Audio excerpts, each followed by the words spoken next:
Office. All right, back to this awful story that unfolded over the course of this long weekend. A deadly shooting rampage near a California university campus has reignited the debate in this country over gun control and over issues of mental health. Police say that 22-year-old Elliot Rodger taped a chilling video vowing a, quote, day of retribution against the women who had shunned him before he killed 6 people and injured 13 others. 3 of them were found stabbed to death in his apartment. 3 others were shot to death in the streets of Isla Vista. Now the father of one of those victims, very emotional, blaming his son's death on Washington and the NRA. Why did Chris die? Chris died because of craven, irresponsible politicians and the NRA. They talk about gun rights. What about Chris's right to live? When will this insanity stop?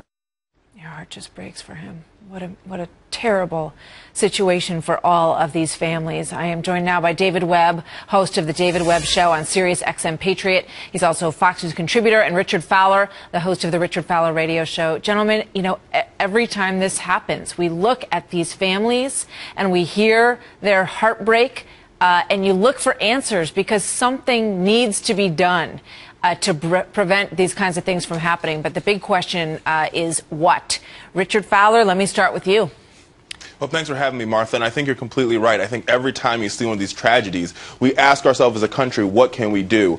And unfortunately, Martha, the truth is that the will here in Washington is there's not enough will for us to pass sensible gun reform. So I think the truth of the matter is we have to look at what we can get done with this Congress, where Democrats, Republicans, and everybody agrees. And that's beefing up mental health care in this country, making sure everybody gets proper mental health care. And we're working ahead of the clock here to make sure that stuff like this doesn't happen. Individuals like this individual that committed this shooting are stopped before they get to pull the trigger. What are you going to do about the knife?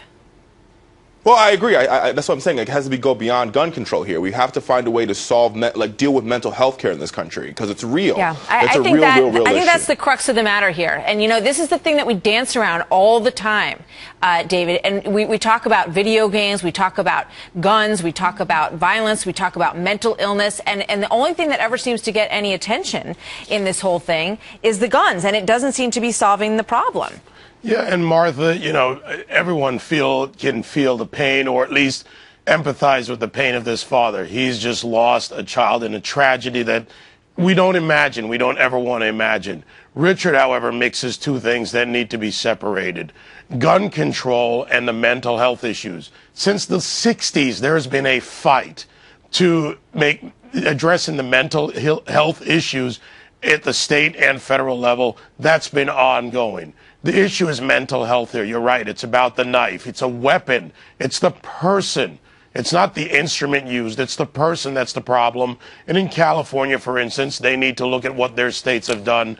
Yeah. It was tragic that he was, you know, reported. He was on antipsychotics. Right. But there was no system to help get him more help. And by the way, he was apparently not taking his medicine, which means that there is a problem here with the person, not the zero-sum argument of gun control. But you're right. Or no gun control. control. And since the 60s, we've had issues. You know, we don't have mental health institutions that you know, people like this can be checked into for some serious help. We have families, and let's put up the pictures of those other situations where people should have been in institutions, like Adam Lanza, James Holmes, Cho at Virginia Tech. You know, these are situations where, in many cases, therapists and family members have said that they were concerned. All of these people have had run-ins with the police. So we need to get to a situation where, and this young man also had a meeting with the police very recently before he did this. Maybe what we need is for a mental health professional to be on that visit, to go knock on that door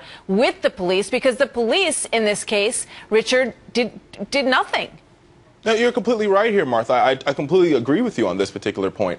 Gun control is something that we need to look at solving, but we cannot get it done in this Congress, and that's just the reality of it. So what can we get done? What can Democrats and Republicans and the president and the American people all agree upon? All of these instances, whether it's Newtown, whether it's Aurora, and we can go on and on and on and on and on, mental illness is a problem here. So let's find a way, let's invest in infrastructure to make sure that we are solving this problem before it happens, getting people the care they need before it happens. Then we can deal with gun control later. But right now, but these it's just shootings talk, have to stop. Richard. I mean, nobody, I don't hear anybody Richard, in Washington, you're looking at case. the Capitol behind you, who's taking this issue seriously. I agree. Everybody loves to talk about guns because it's easy to talk and fight about guns. It is not easy to talk about mental health.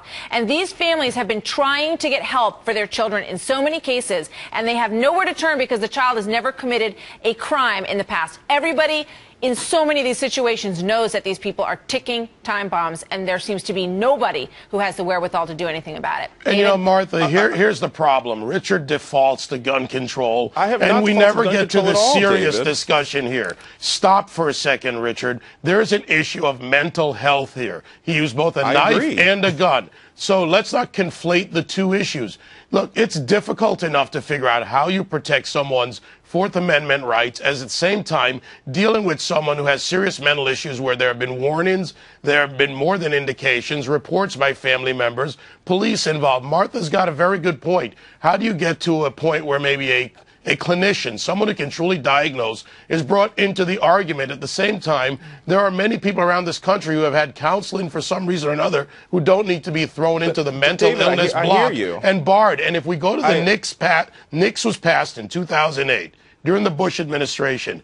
In that, there were stronger reporting structures for states to work with each other. So federal firearms salespeople have the requirement to check, but we don't have a system that reports to that. Thank you, David. I hear what you're both saying, and we're out of time, and we'll continue this conversation. It is a mental health issue, and it's one that needs to be addressed, and we will keep on it. Thank you, gentlemen.